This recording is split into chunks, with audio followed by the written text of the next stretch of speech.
Barely 25 days to the September 21, 2024 governorship election in Edo State, the All Progressive Congress Campaign Council and the state government have again accused each other of plans to rig the election. Reports have it that while the APC Governorship Campaign Council accused the state government of planning to use the state security network, otherwise known as ESSN, to rig the election, the state government, on the other hand, alleged that the former was relying on federal might to win the gubernatorial poll.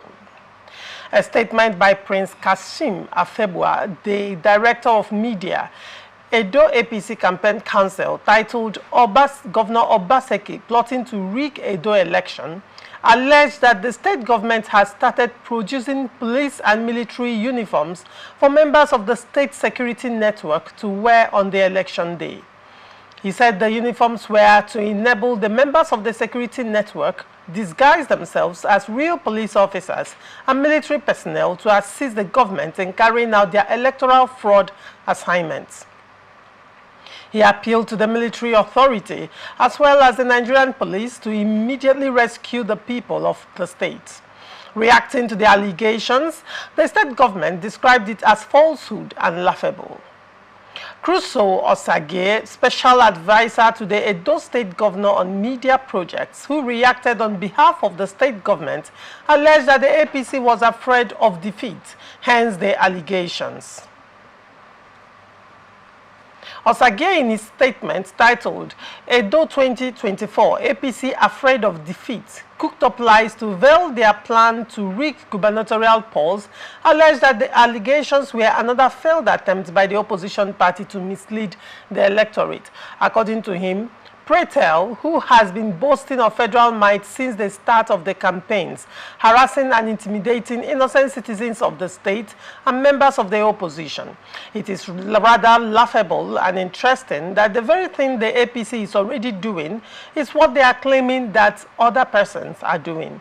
Does anyone need answers to why the APC in Edo State has been relentless in their campaign of calumny against the state security and vigilante network in the run-up to the gubernatorial elections, and why they want to, by all means, discredit and disable the intelligence gathering scheme, which security agencies in the state have confirmed their role in combating crime and criminality, especially in the grassroots. He, however, urged all Edo citizens to remain calm and come out en masse on September 21 to vote without fear of intimidation, harassment, or violence. Dr. Nelson, what is your take on this back and forth between the APC and the Edo State PDP-led government?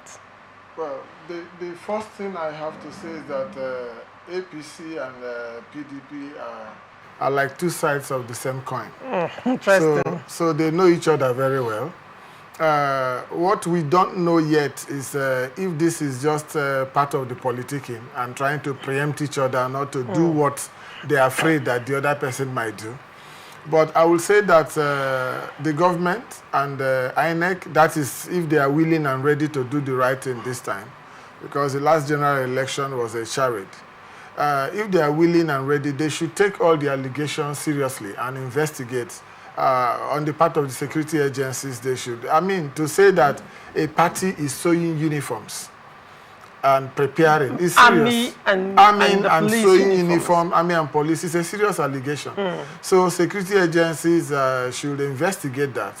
And the other thing is to say that both this is an election now that involves a state government in the party in power at the state, the ruling party, and then the ruling party at the center. They have to be very careful because both sides have what it takes to create crisis, to create real problem, and this will not be nice for our democracy. One, the safety and peace of Edo people is involved. Consolidating democracy is important. And the signal they send now in these off-cycle elections is important because it will all build up to the way the general elections coming forth is perceived. So it's important that all the actors should do the right thing and follow the books, right. so that democracy is respected and at the end of the day consolidated against the next general elections. Right. Still talking about the intrigues in Edo State, upcoming Guber elections in Edo State. Now, you recall that some months back, after the elections, after the results of the primary elections came out, the presidency said that they will stand behind APC candidates in Edo State like the wall of Gibraltar. I am actually quoting the presidency. That was the language they used. They will stand behind them like the wall of Gibraltar. Now, probably that was why the PDP, while slamming the APC, said they have been boasting with federal might. That's a variable you cannot sweep under the carpet. However, on the other hand, now you have the state government having their own security network called ESSN.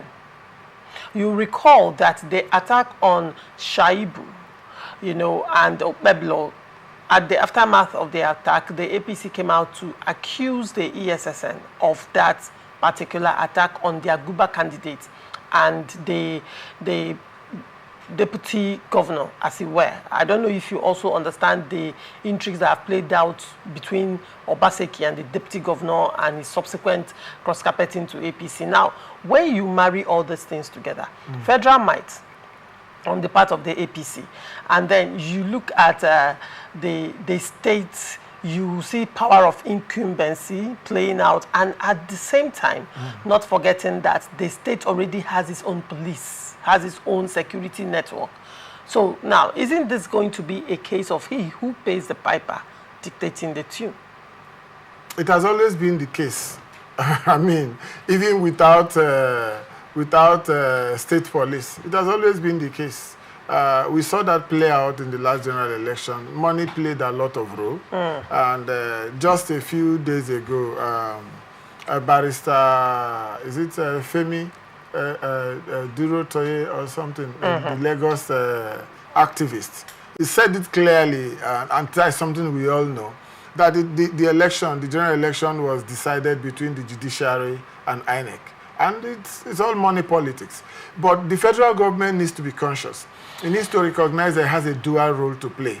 As a party, during an election, of course it will support its own candidate and give whatever enabling, whatever it can do legally to help the party to win. But it is still the party, it's still a government in power that is responsible for peace, responsible for security, and responsible for making sure that the elections go according to the books. And again, in this case, if INEC's rules are clear and they have done all that they need to do, they will be in the position to play the critical umpire role.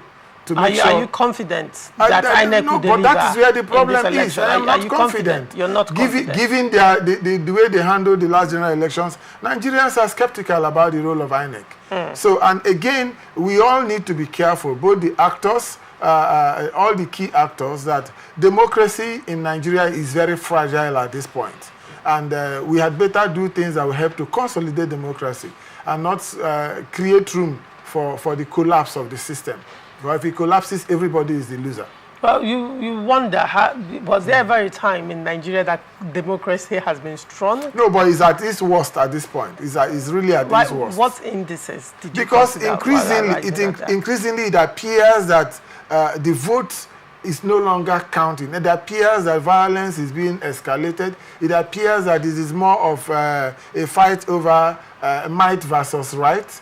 And it is increasing rather than decreasing. It wasn't as bad as this in 1999. It's progressively worse. Political actors and those who are in power are making open and unguarded statements about their willingness and their ability to corrupt the system and get... Probably because there are no consequences.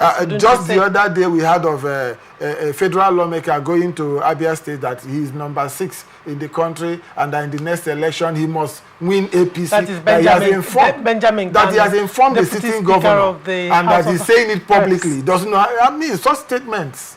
So it's getting worse. Well, wouldn't you say, would you fault the lack of consequences, or would you fault the reward system of the government or the society at large? It's a bit of this and that. Okay. If there are consequences and the law is followed and people are punished for either electorally or they are punished by the law, they will be more guarded. And then the reward too, when people win and you go to courts, if you have lost and the courts just affirm whoever has won and is ready to pay, then it makes it worse. The rule of law is not being respected. Right. Finally, in the upcoming Edo elections, do you see a free and fair election considering all the variables? Do you see a free and fair election? Do you see an election that will be free of, or an election that will not be rife with violence and electoral malpractices? Do you see that? Do you see that playing out? I hope for that, but obviously from all that is on ground, it is difficult to expect that. Every party seems to be preparing for war. It is difficult to accept that. Now, the other party, the Labour Party, is not even in the discourse now over the trading of violence and all that, and the power of incumbency. So what happens with that other angle? It's difficult to see free and fair elections. I just hope that that will be the case. All right.